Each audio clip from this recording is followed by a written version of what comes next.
Before the great floodwaters rose to swallow the earth, before the mountains trembled and the skies wept for 40 days and nights, there existed a world so advanced, so magnificent, that its very memory was deemed too dangerous to preserve.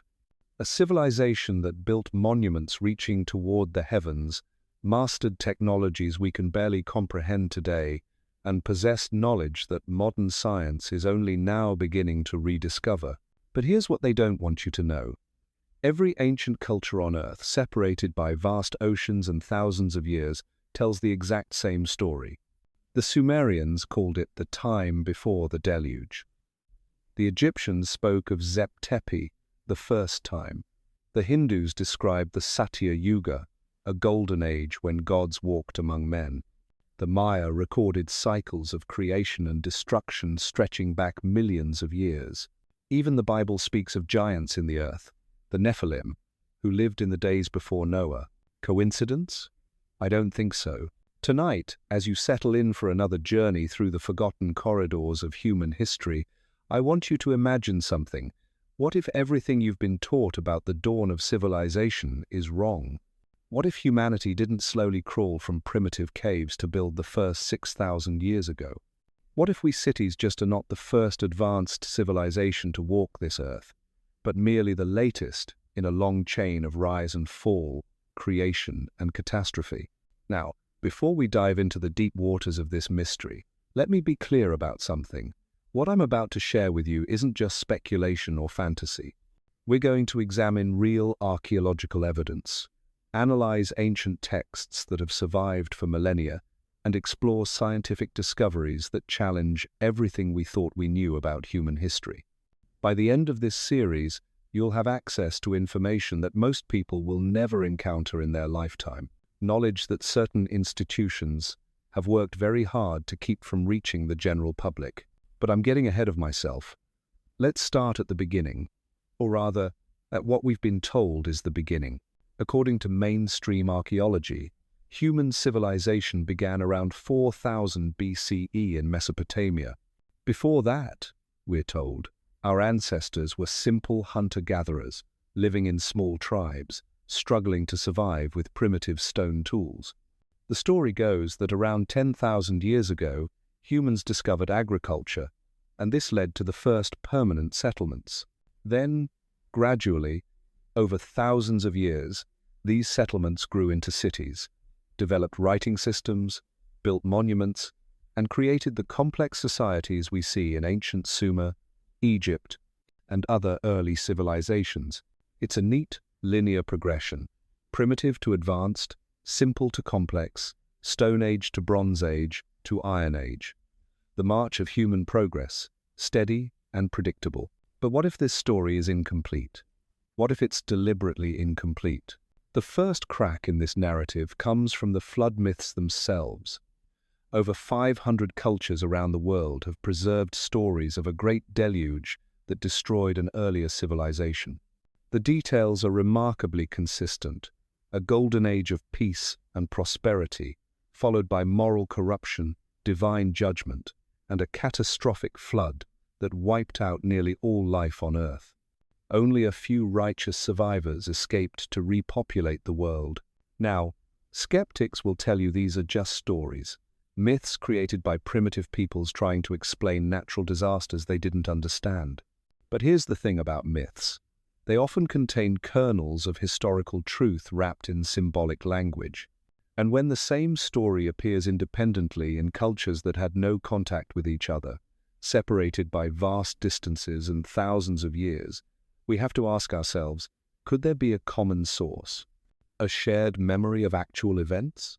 The ancient Sumerian epic of Gilgamesh tells of Utnapishtim, who survived the Great Flood by building an ark. The Hindu Puranas describe Manu, who was warned by the god Vishnu to build a boat before the waters came. The Greek myth of Deucalion speaks of a righteous man who survived when Zeus flooded the earth to destroy the corrupt race of humanity.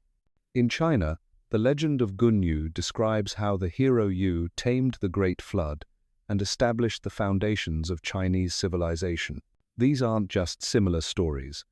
They're the same story, told in different languages, preserved in different cultures, but containing the same essential elements: an advanced pre-flood civilization, divine warning, catastrophic deluge, and the survival of a remnant who became the ancestors of the current world. But perhaps even more intriguing than the flood myths themselves are the consistent descriptions of what came before the flood. According to these ancient accounts, the pre-flood world wasn't a primitive Stone Age paradise. It was a civilization of incredible advancement, populated by beings of great stature and knowledge. The Bible describes the antediluvian world as a place where there were giants in the earth in those days. The Book of Enoch, removed from the biblical canon but preserved in Ethiopian Orthodox tradition, provides detailed descriptions of these giants, called the Nephilim, and their advanced knowledge. It tells us they taught humanity the secrets of metallurgy, astronomy, mathematics, and warfare. They built great cities and monuments that reached toward the heavens. Similarly, Hindu texts describe the Satya Yuga as an age when humans lived for thousands of years, possessed great spiritual powers, and had access to advanced technology. The Mahabharata speaks of vimanas, flying vehicles that could travel through the air and even to other worlds. It describes weapons that could level entire cities with the power of the sun itself. The ancient Egyptians spoke of the Zep Tepi, the first time when the Neteru, or gods, ruled directly on earth. According to the Turin Papyrus and the Palermo stone, these divine rulers reigned for tens of thousands of years before the first human pharaohs took the throne. Manetho, the Egyptian priest who compiled the earliest history of Egypt, recorded that the divine kings possessed knowledge and technology far beyond what came after. Even Plato, writing in ancient Greece, preserved the memory of Atlantis, an advanced island civilization that sank beneath the waves 9,000 years before his own time. While many dismiss Atlantis as pure fiction, Plato insisted he was recording actual history passed down through Egyptian priests. He described a sophisticated society with advanced engineering, powerful military technology, and global influence. Now, here's where it gets really interesting. These ancient accounts don't just describe the pre-flood world in vague mythological terms. They provide specific details about the technology and capabilities of these lost civilizations. And increasingly, we're finding archaeological evidence that supports these seemingly impossible claims. Take the precision of ancient megalithic construction, for example. At sites like Pumapunku in Bolivia, Sacsayhuaman in Peru, and Baalbek in Lebanon, we find massive stone blocks cut and fitted with tolerances that would challenge modern machinery. We're talking about stones weighing hundreds of tons, transported across impossible terrain, and placed with precision measured in fractions of millimeters.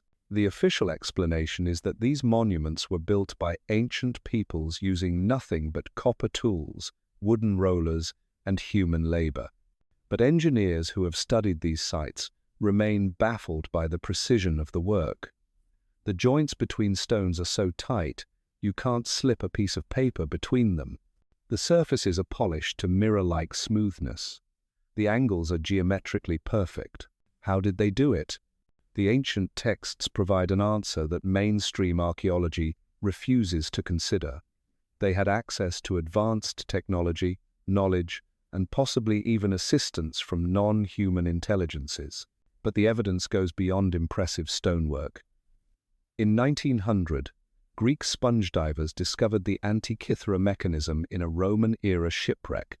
This bronze device, dating to around 100 BCE, contains a complex system of gears and calculations that functions as an analog computer. It could predict the positions of the sun, moon, and planets decades into the future.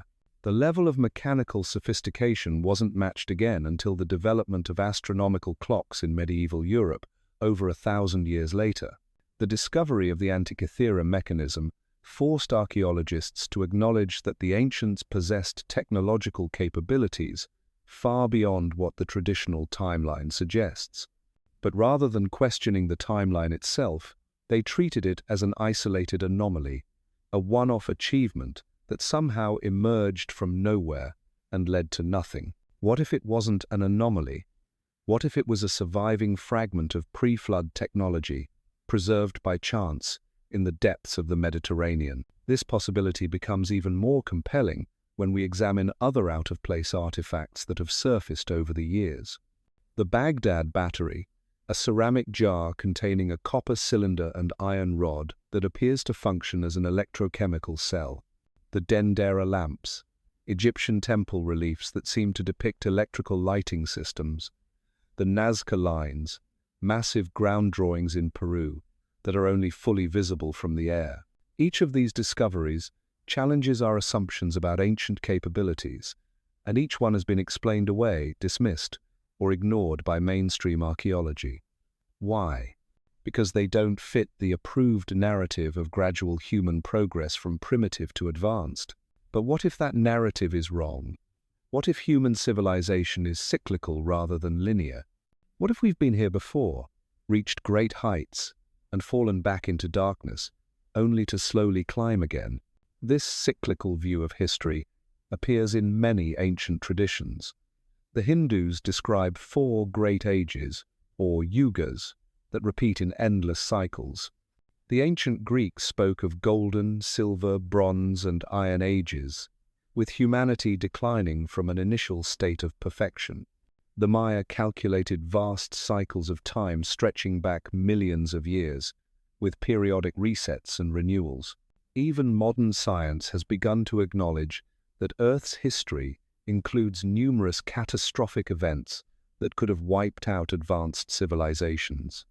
The Younger Dryas impact event 12,800 years ago, massive volcanic eruptions, magnetic pole reversals, and ice age cycles all had the potential to destroy global civilizations and reset human development. Graham Hancock, the controversial researcher who has spent decades investigating these possibilities, argues that we are a species with amnesia.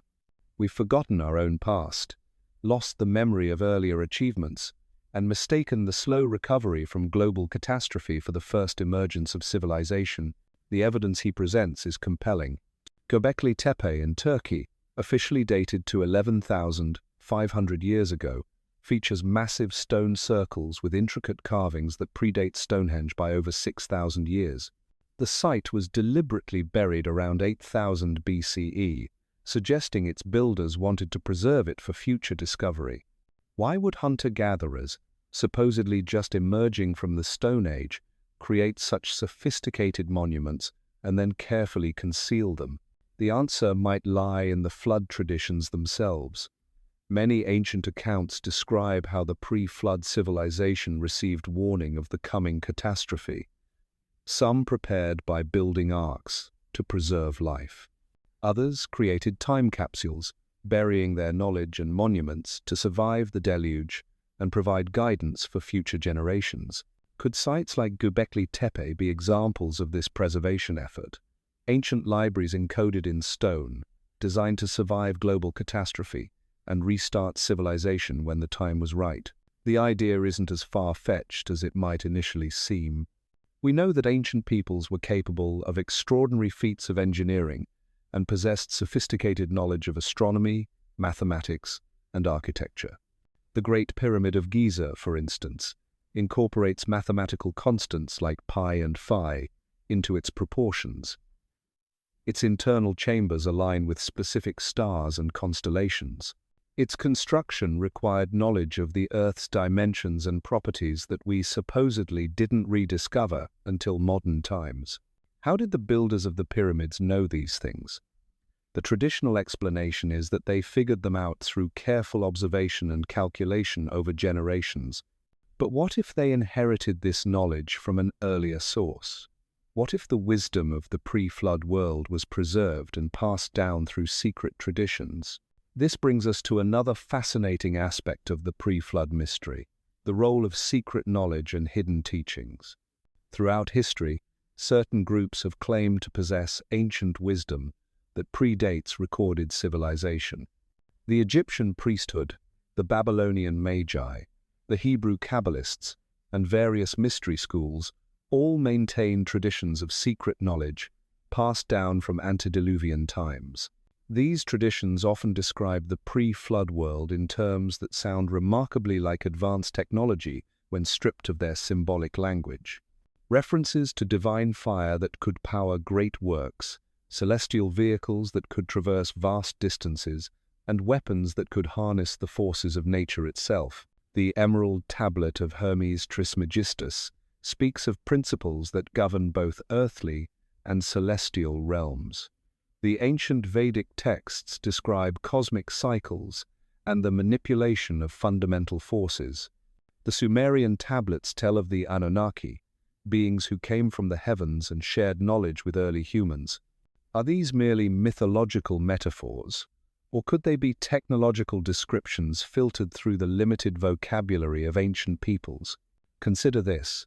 If you tried to explain a computer to someone from the medieval period, you might describe it as a thinking box that holds infinite scrolls of knowledge, accessed through magical symbols and glowing windows.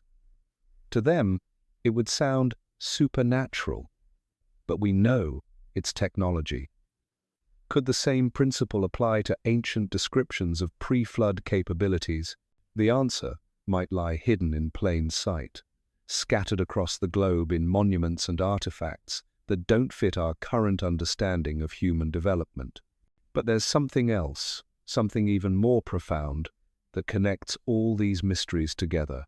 The ancient texts don't just describe advanced technology in the pre-flood world.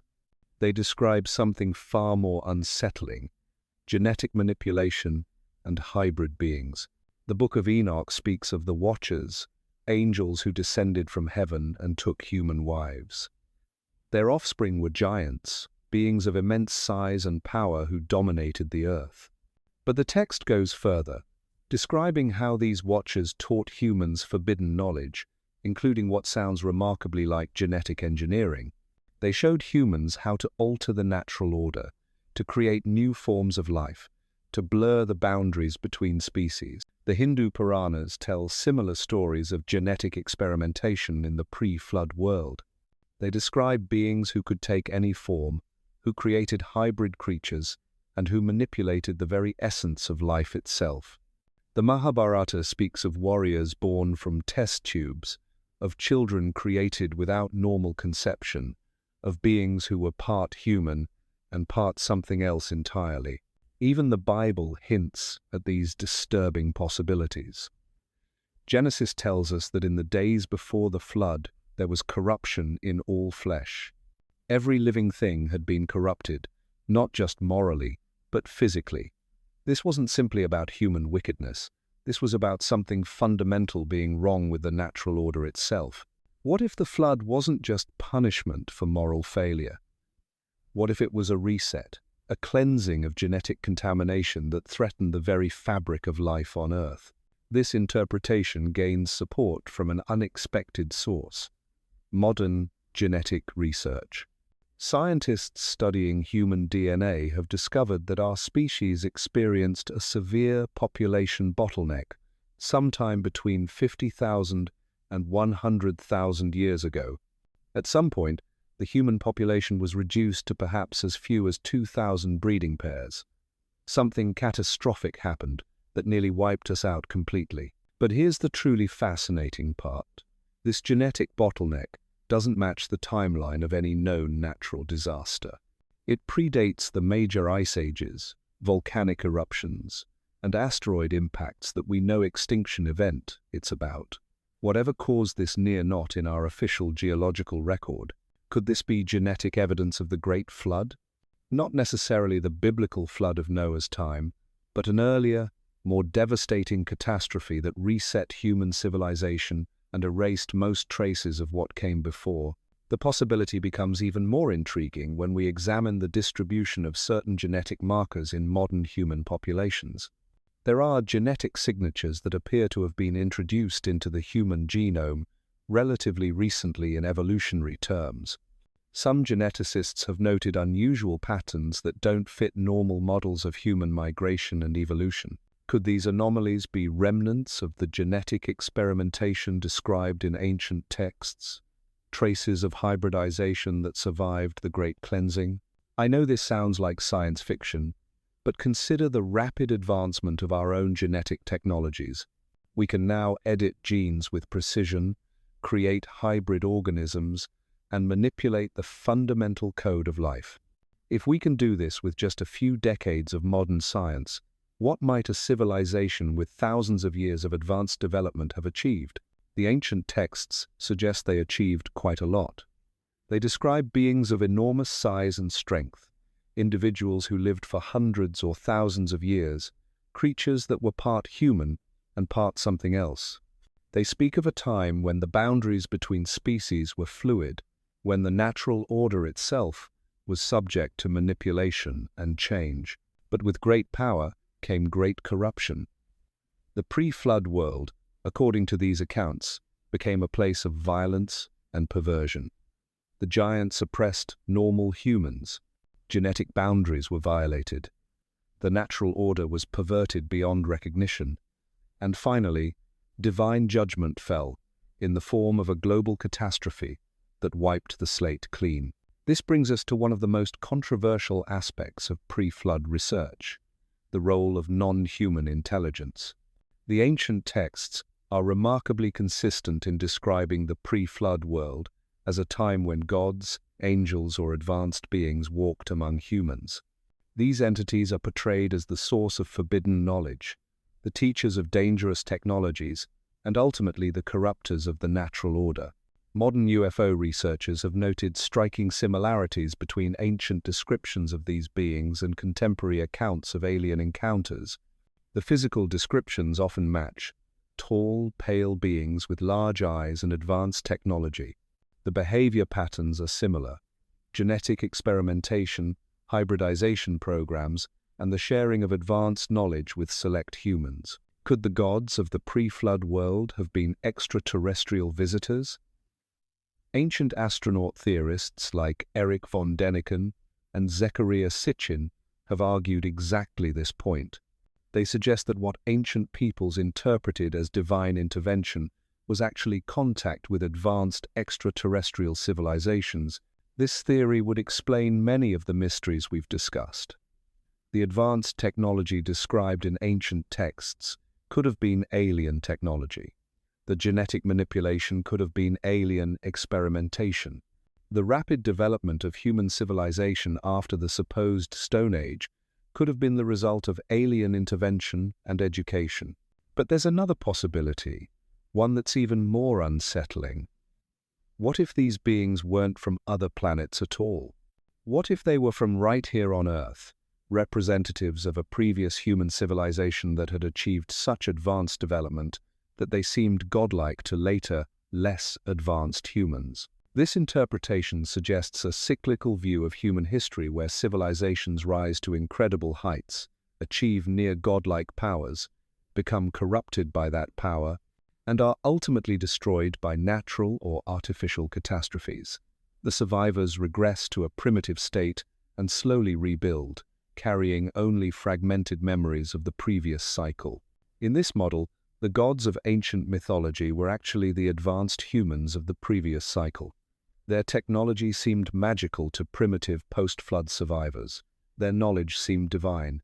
Their genetic experiments created the hybrid beings described in ancient texts, and their eventual corruption led to the catastrophe that ended their civilization and began ours. Evidence for this cyclical view can be found in the geological record. Earth has experienced numerous mass extinction events, ice ages, magnetic pole reversals, and other catastrophic changes that could have wiped out advanced civilizations. The Younger Dryas impact event 12,800 years ago coincides remarkably well with flood traditions from around the world.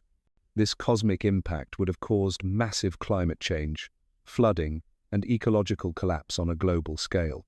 Interestingly, this date also marks the beginning of the Holocene epoch and the rapid development of what we call civilization. Within a few thousand years of this catastrophic event, we see the sudden emergence of agriculture, permanent settlements, monumental architecture, and complex societies in multiple locations around the world.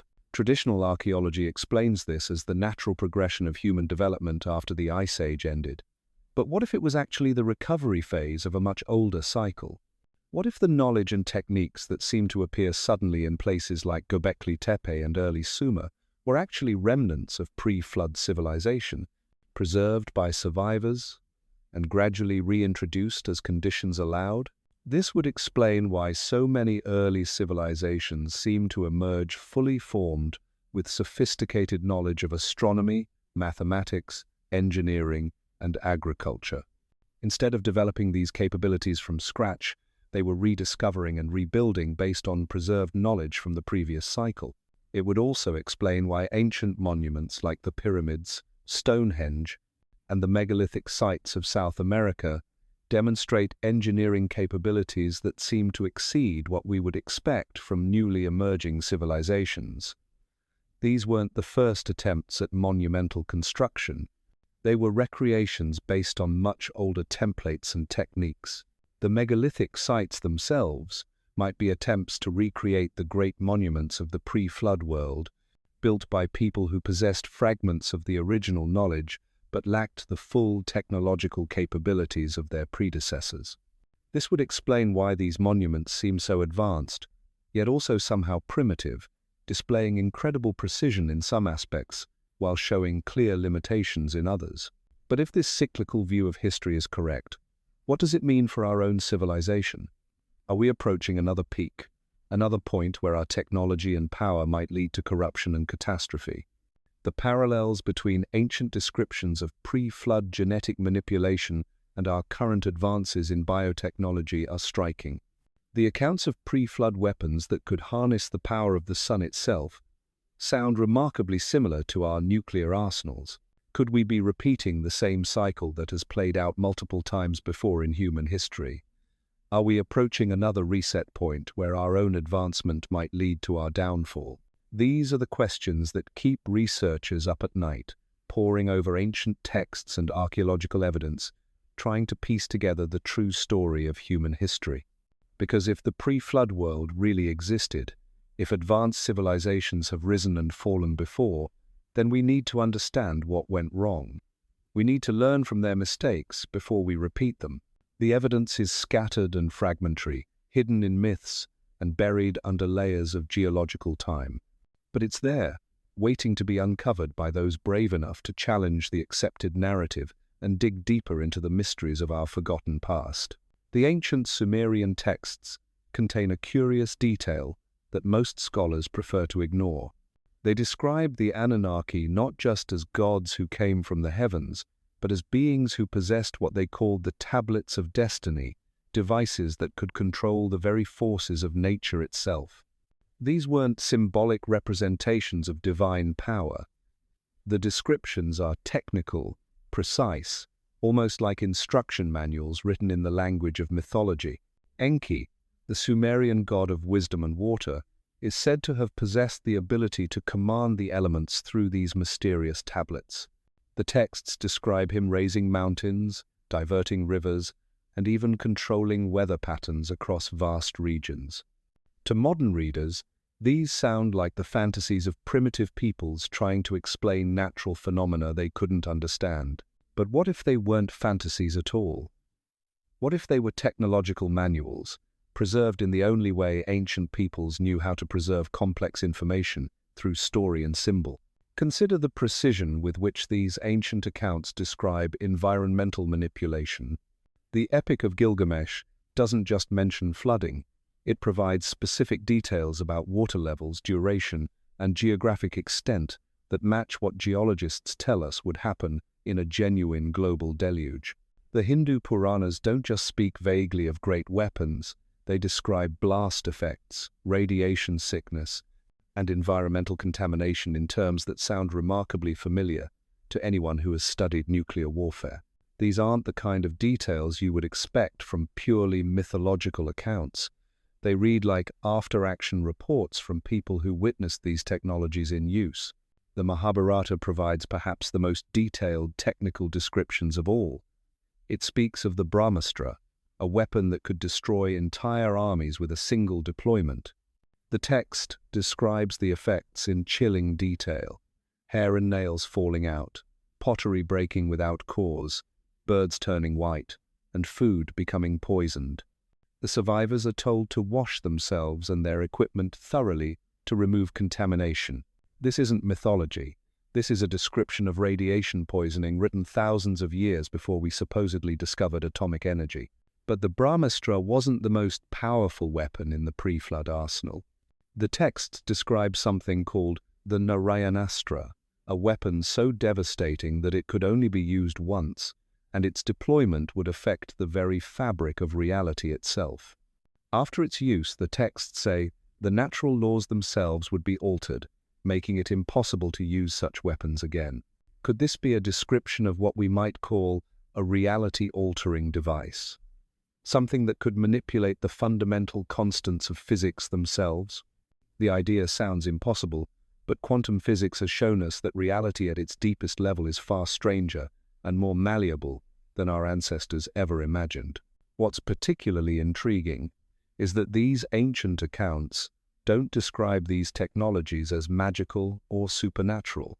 They're presented as tools created by intelligent beings, devices that operated according to natural laws, even if those laws were far more advanced than anything the ancient world was supposed to understand. The Sumerian tablets speak of the Anunnaki as master geneticists who could fashion new forms of life by combining the essences of different creatures. The process is described in detail that sounds remarkably similar to modern genetic engineering: the extraction of life codes, their manipulation in controlled environments, and the creation of hybrid organisms that combine traits from multiple species. But here's where the story takes a darker turn. According to these ancient accounts, the pre-flood genetic experiments didn't stop with animals and plants. The texts describe the creation of human-animal hybrids, beings that combined human intelligence with animal strength and capabilities. The Egyptians called them the Neteru, beings with human bodies and animal heads. The Greeks spoke of centaurs, minotaurs, and other hybrid creatures. The Mesopotamian texts describe similar beings in technical detail.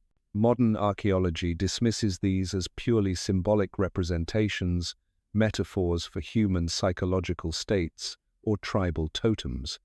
But what if they were literal descriptions of actual biological experiments conducted in the pre-flood world? The implications are staggering. If the pre-flood civilization possessed the technology to manipulate genetics at the deepest level, to combine and recombine life forms at will, then the corruption described in ancient texts takes on a whole new meaning. It wasn't just moral corruption, it was biological corruption, a systematic violation of the natural genetic boundaries that separate species. The ancient Hebrew concept of kinds, the idea that God created distinct categories of life that should not be mixed, might not have been a primitive religious belief. It might have been a warning based on bitter experience, a prohibition against repeating the genetic chaos that destroyed the previous world. This interpretation gains support from an unexpected source: modern genetic research into human origins. Scientists studying mitochondrial DNA have discovered that all modern humans descend from a surprisingly small population that lived somewhere between 50,000 and 200,000 years ago. This genetic bottleneck suggests that humanity came very close to extinction at some point in our past. But here's the puzzling part. The genetic evidence suggests this bottleneck was followed by a period of rapid diversification. Human populations suddenly developed distinct characteristics adapted to different environments around the world. This diversification happened far too quickly to be explained by normal evolutionary processes. Could this rapid diversification be the result of genetic manipulation by pre-flood survivors? Did those who possessed the ancient genetic technologies use them to help the human remnant adapt to the post-catastrophe world? The possibility becomes even more intriguing when we examine the distribution of certain genetic markers in modern human populations. There are genetic signatures that appear in isolated populations around the world, markers that suggest mixing with something that wasn't quite human, at least not in the modern sense. The most famous of these discoveries involves Neanderthal and Denisovan DNA found in modern human genomes, but there are other markers, less well publicized, that don't match any known human subspecies. Some geneticists have privately wondered whether these anomalous sequences might be remnants of the hybrid experiments described in ancient texts. Official science explains these genetic mysteries through the standard model of human evolution and migration, but the explanations often require complex scenarios and unlikely coincidences to account for the data. What if the simpler explanation is the correct one? What if these genetic anomalies are exactly what the ancient texts say they are, remnants of pre-flood genetic manipulation?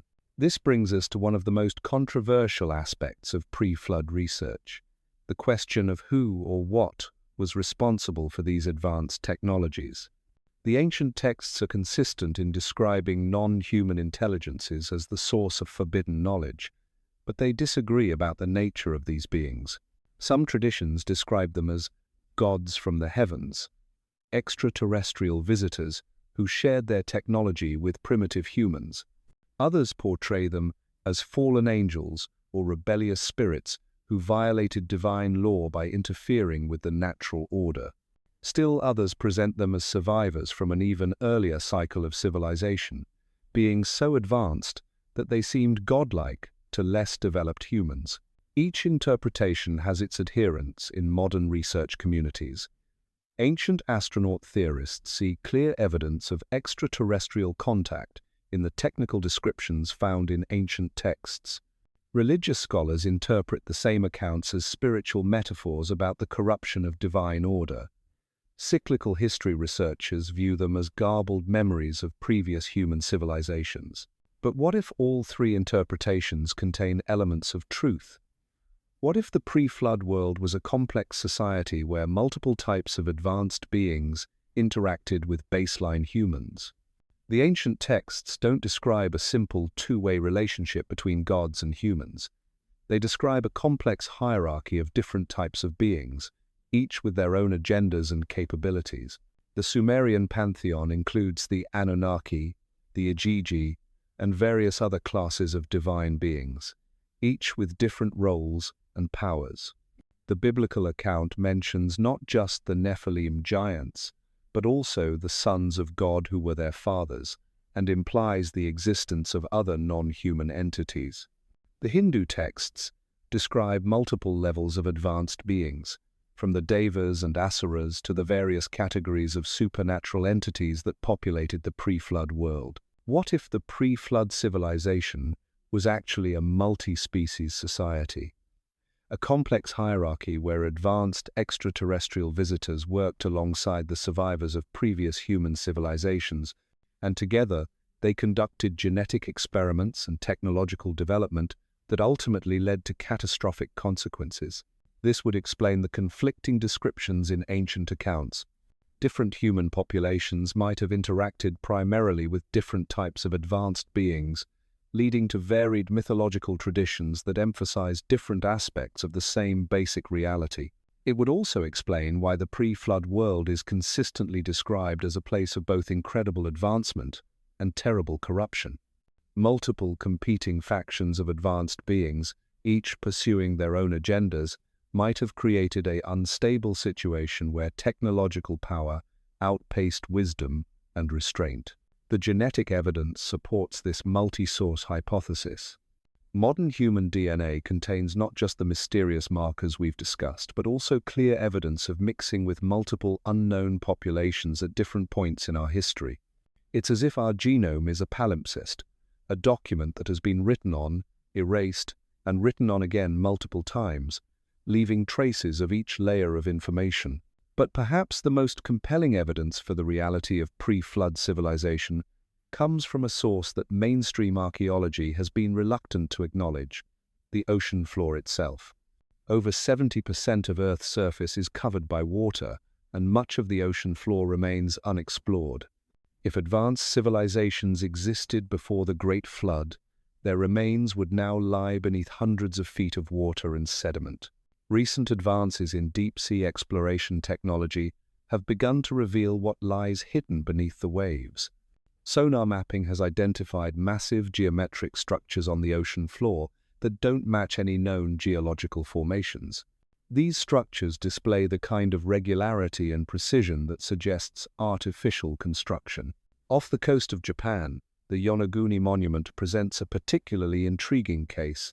This massive underwater structure features precise right angles, flat surfaces, and geometric patterns that are difficult to explain through natural geological processes.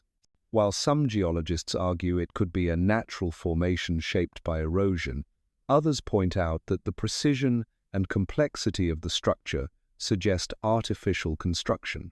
Similar underwater anomalies have been discovered in the Mediterranean, the Atlantic, and the Caribbean. Each discovery is met with official skepticism and alternative explanations, but the accumulating evidence suggests that there may indeed be the remains of pre-flood civilizations lying beneath the world's oceans. The most tantalizing discoveries come from the continental shelves, areas that were dry land during the Ice Age, but are now submerged. These regions would have been prime locations for coastal civilizations, and they're exactly where we would expect to find evidence of pre-flood settlements. Using sophisticated sonar and underwater robotics, researchers have identified what appear to be harbor installations, building foundations, and even road systems beneath the waves. The structures show signs of sophisticated engineering and planning that would have required advanced mathematical and architectural knowledge. But here's the frustrating part. Most of these discoveries are made by private researchers or small teams working outside the mainstream archaeological establishment. When they attempt to publish their findings or secure funding for more detailed exploration, they're often met with institutional resistance. Why? Because acknowledging the existence of advanced pre-flood civilizations would require rewriting the entire timeline of human development. It would mean admitting that our current understanding of human history is incomplete at best and possibly fundamentally wrong. The implications go beyond archaeology. If advanced civilizations have risen and fallen before, if the cycle of development and catastrophe is a recurring pattern in human history, then we need to seriously examine our own trajectory. Are we approaching another peak? Another point where our technological power might exceed our wisdom? The parallels between ancient descriptions of pre-flood technology and our current capabilities are becoming impossible to ignore. We're developing genetic engineering techniques that would allow us to create the hybrid beings described in ancient texts. We're building weapons that could destroy civilization just as thoroughly as the Brahmastra supposedly did. We're manipulating the environment on a global scale, with consequences we don't fully understand. Most disturbing of all, we're exhibiting the same hubris that ancient texts associate with pre-flood civilization, the belief that our technology makes us godlike, that natural laws are obstacles to be overcome rather than boundaries to be respected. The ancient accounts describe the pre-flood world as a place where the powerful preyed upon the weak, where genetic boundaries were violated for the sake of experimentation, and where technology was used to dominate rather than serve. They describe a civilization that became so corrupt, so removed from natural order, that divine intervention was necessary to prevent the complete destruction of life on Earth. Sound familiar? Perhaps that's why certain institutions work so hard to suppress evidence of pre-flood civilizations. Not because the evidence doesn't exist, but because it exists all too clearly. And the message it carries is not one that our current civilization wants to hear. The pre-flood world ended in catastrophe not because of natural disaster alone, but because a technologically advanced civilization lost touch with the wisdom necessary to use its power responsibly. The flood wasn't just punishment, it was a reset, a chance for life to begin again without the corrupting influence of unbridled technological power. But the reset was incomplete. Knowledge survived in fragments, preserved in secret traditions and encoded in ancient monuments. And slowly, gradually, that knowledge is being rediscovered and applied once again. The question is whether we'll learn from the mistakes of the past, or whether we're doomed to repeat the cycle that has played out multiple times before in human history. The answers lie buried in the deepest archives of human memory, encoded in myths and monuments that mainstream science prefers to ignore. But the evidence is there for those with eyes to see it. The pre-flood world was real. Its technology was real. And its fate serves as a warning that we ignore at our own peril. As we continue to uncover the secrets of this lost civilization, we're forced to confront uncomfortable questions about our own development and destiny. Are we the first advanced human civilization, or merely the latest in a long series of rises and falls? Are we approaching the pinnacle of human achievement, or are we stumbling toward the same catastrophic end that befell our predecessors? The ancient texts suggest that the choice is ours, but time may be running short to make it. The most chilling aspect of pre-flood research isn't what we've discovered, it's what we're still discovering. In archives around the world, researchers continue to unearth documents that were never meant to see the light of day. Ancient tablets that describe technologies we're only now beginning to understand. Star maps that chart celestial movements with precision that shouldn't have been possible without modern instruments. Medical texts that detail surgical procedures we didn't think 20th century, but were invented until the "here's what makes your blood run cold." These discoveries aren't random. They're following a pattern, a deliberate trail of breadcrumbs left by survivors who knew their world was ending and wanted future generations to understand what had been lost. In 1947, Bedouin shepherds stumbled upon caves near the Dead Sea containing scrolls that would revolutionize our understanding of ancient knowledge. Among the more famous Dead Sea Scrolls were texts that had been hidden for nearly 2,000 years.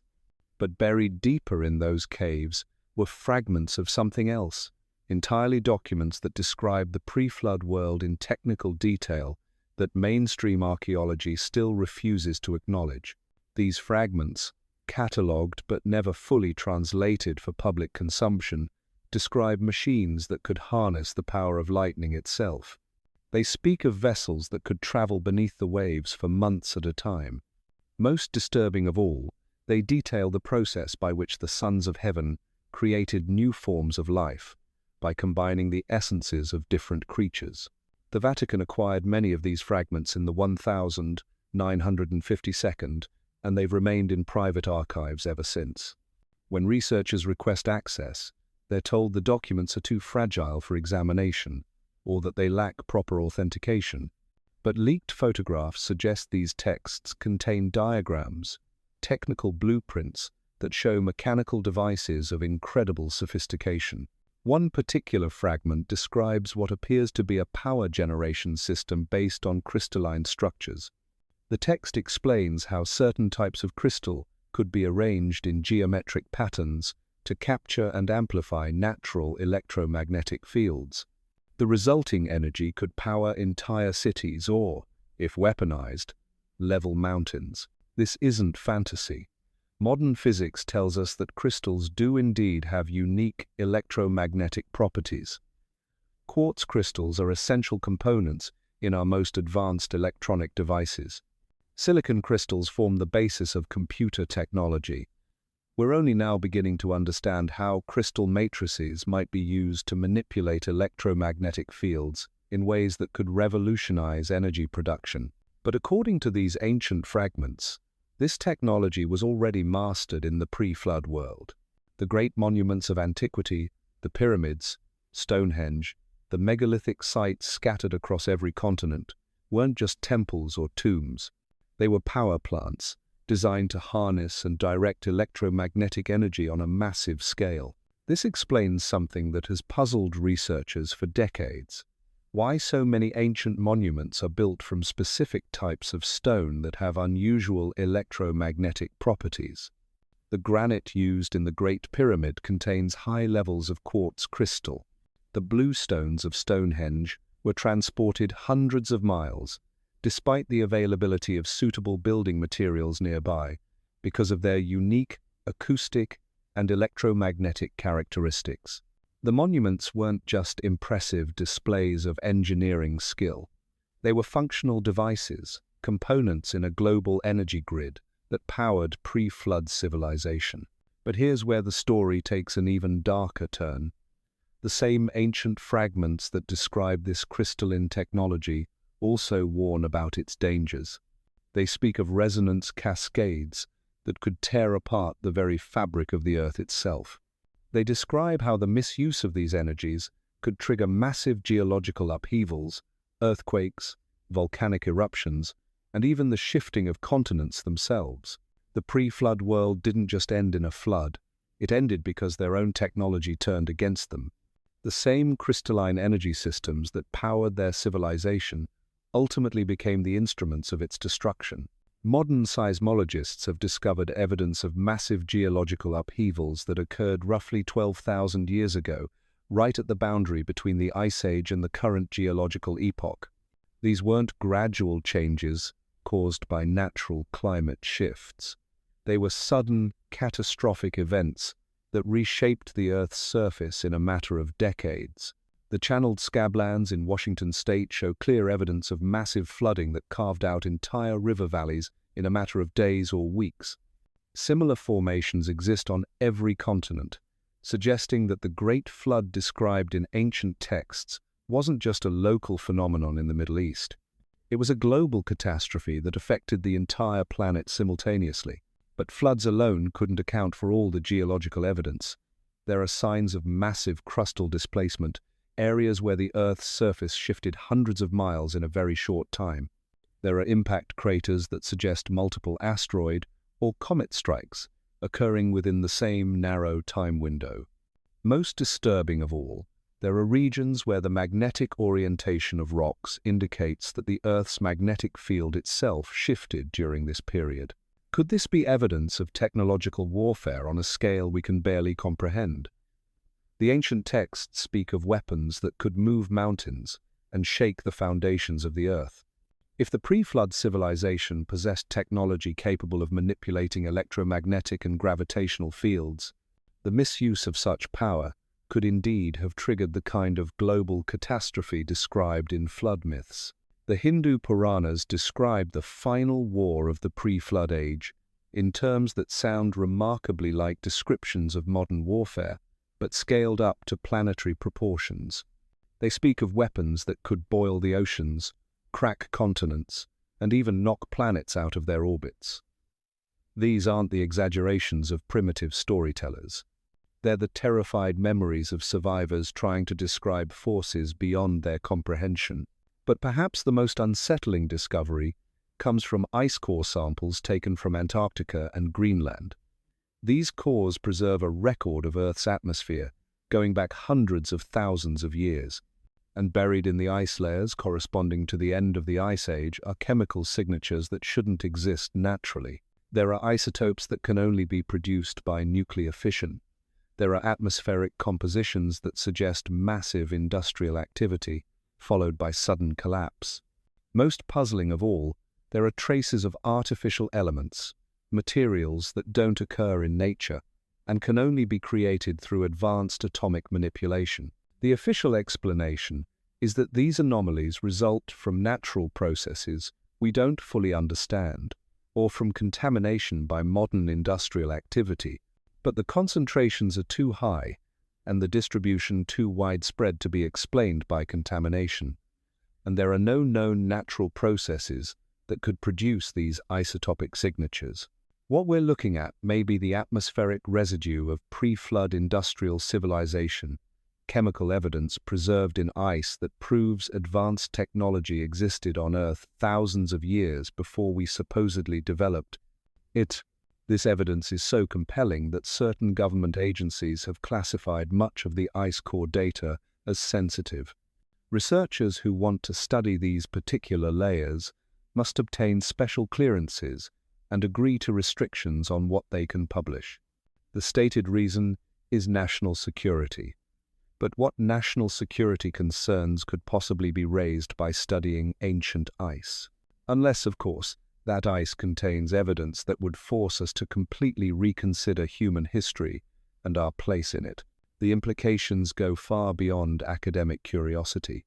If advanced civilizations have risen and fallen before, if the cycle of technological development and catastrophic collapse is a recurring pattern, then we need to understand what triggers these collapses.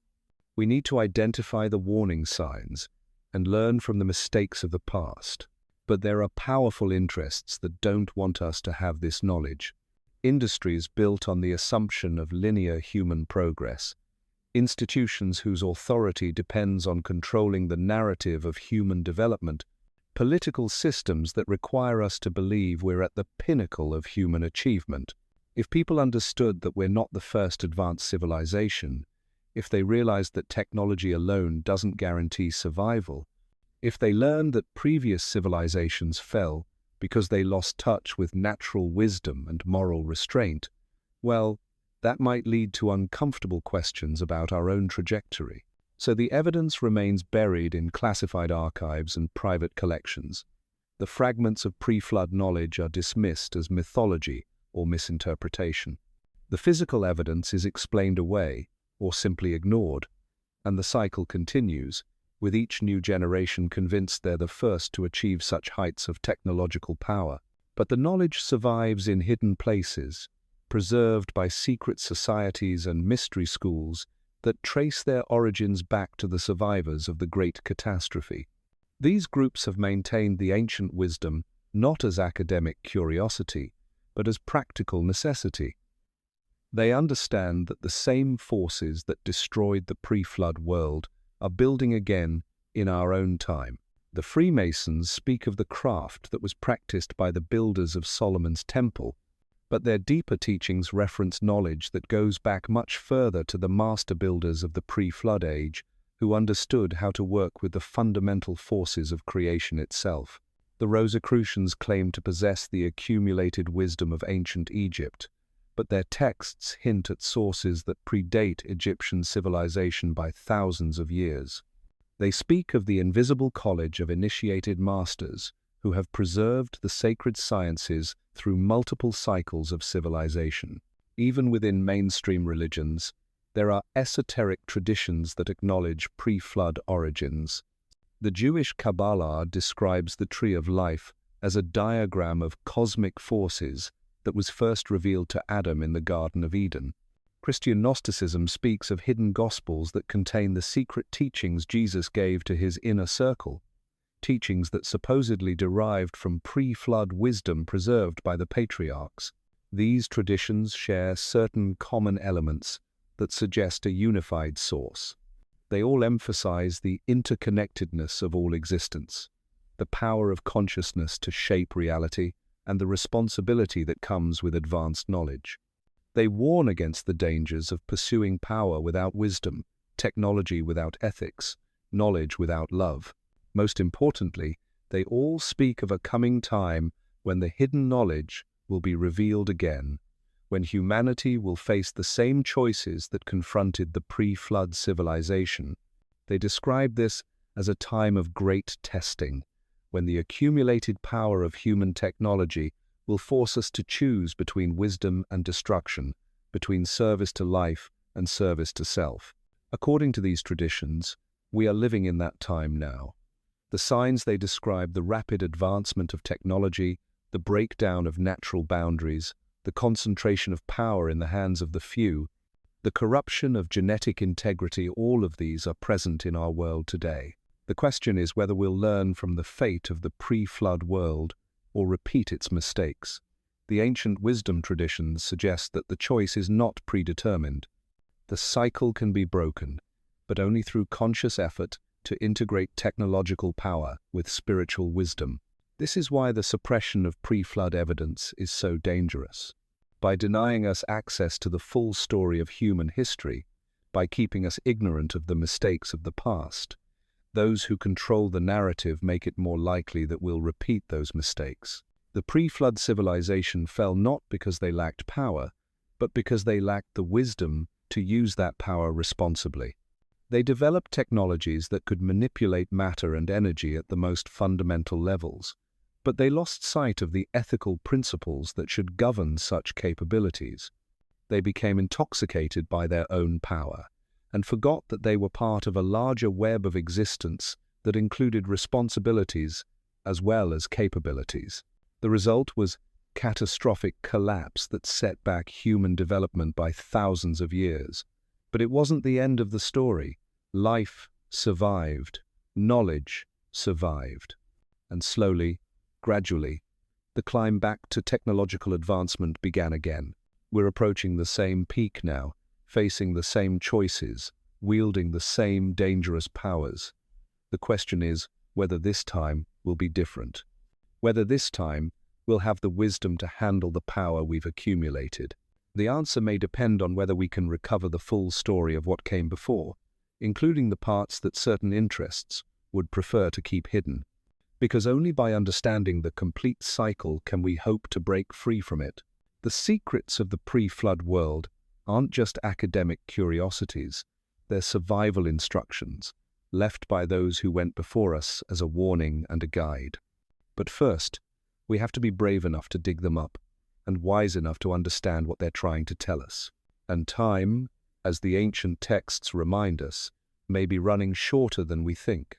The signs are all around us, encoded in the very foundations of our modern world, yet we're taught to see them as coincidences rather than warnings. Every major financial institution, every seat of political power, every center of technological development, they're all built on sites that once held significance to the mystery schools and secret societies that claim pre-flood origins. Washington, D.C. itself is laid out according to sacred geometric principles that trace back to ancient Egypt and beyond. The street patterns form pentagrams and other symbolic shapes when viewed from above. The major monuments align with astronomical phenomena in ways that echo the great temples of antiquity.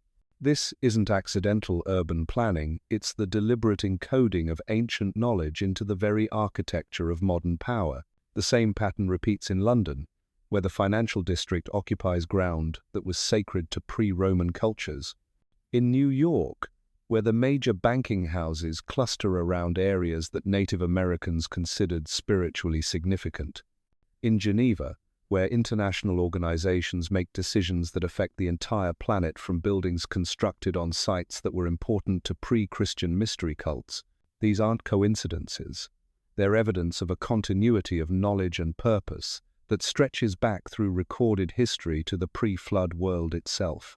The same bloodlines, the same symbols, the same understanding of how to harness and direct subtle energies for the purpose of control. But perhaps the most disturbing evidence comes from the technology sector itself. Silicon Valley didn't become the center of the digital revolution by accident. The region sits on geological formations that have unique electromagnetic properties, the same types of formations that were chosen for ancient megalithic sites around the world.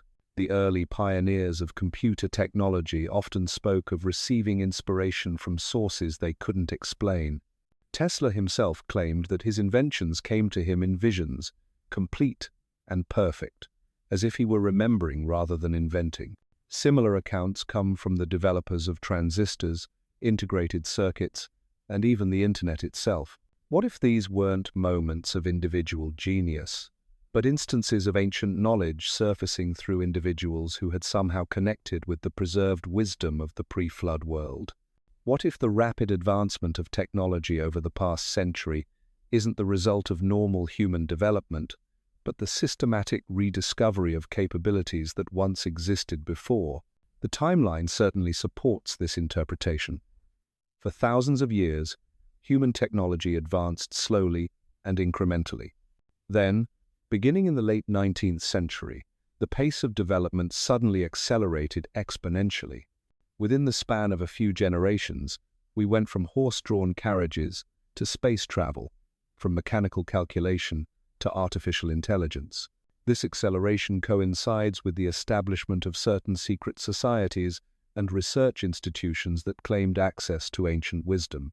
The Theosophical Society, founded in 1875, explicitly stated its purpose as the recovery and dissemination of pre-flood knowledge. The Golden Dawn and similar organizations conducted elaborate rituals designed to contact non-human intelligences that supposedly possessed advanced technical information. Were these just the delusions of occult enthusiasts, or were they tapping into something real? The fact that so many technological breakthroughs emerged from individuals connected to these groups suggests there might be more to the story than official histories acknowledge. Consider the development of nuclear weapons. The Manhattan Project brought together scientists from around the world, many of whom had connections to esoteric research groups. Robert Oppenheimer famously quoted the Bhagavad Gita when he witnessed the first atomic explosion.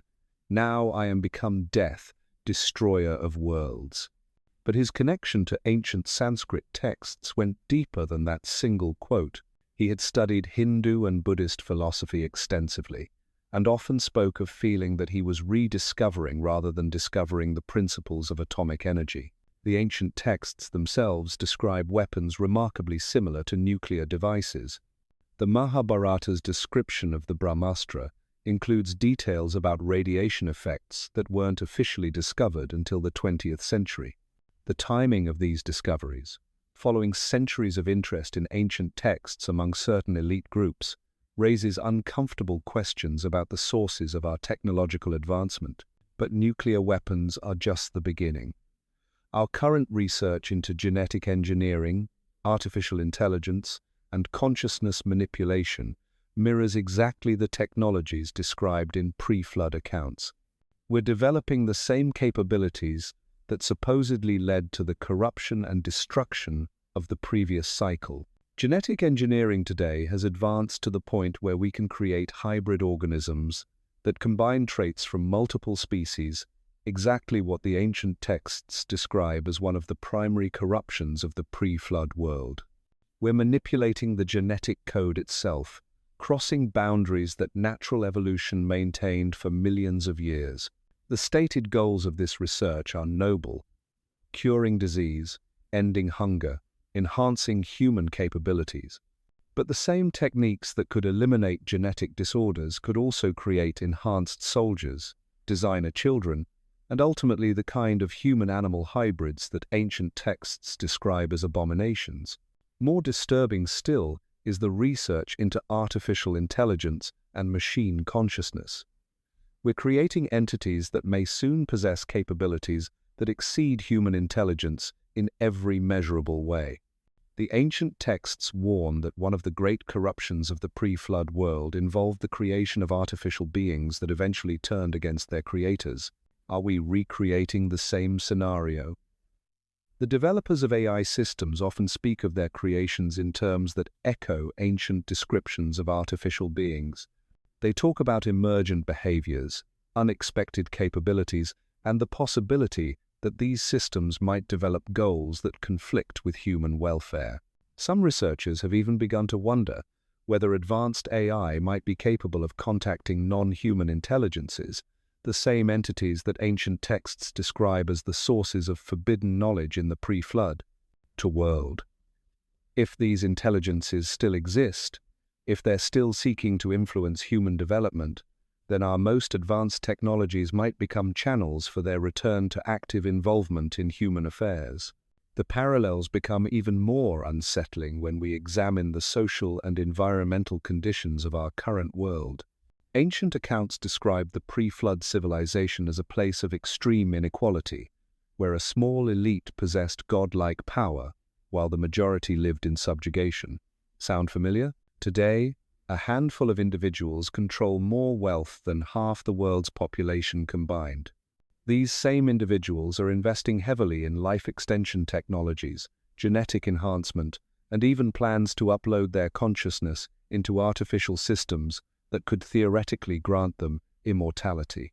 Meanwhile, the majority of humanity faces increasing environmental degradation, economic uncertainty, and social upheaval. The gap between the technological elite and ordinary people grows wider every day, creating the same kind of stratified society that ancient texts describe as a precursor to catastrophic collapse. The environmental parallels are equally disturbing. Pre-flood accounts describe a world where the natural order was systematically violated through genetic manipulation and technological interference.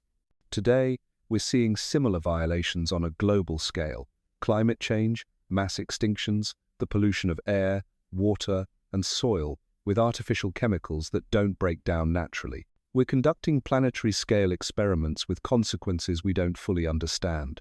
Geoengineering projects aim to modify the Earth's atmosphere and weather patterns. Ocean chemistry is being altered by industrial runoff and atmospheric carbon dioxide. The magnetic field that protects us from cosmic radiation is showing signs of instability that could lead to a magnetic pole reversal. Each of these changes individually might be manageable, but taken together, they represent the same kind of systematic disruption of natural systems that ancient texts describe as the immediate cause of the Great Flood. We're not just changing the climate, we're destabilizing the entire planetary system that makes life possible. And just as in the pre-flood world, those with the power to address these problems are instead using their resources to insulate themselves from the consequences.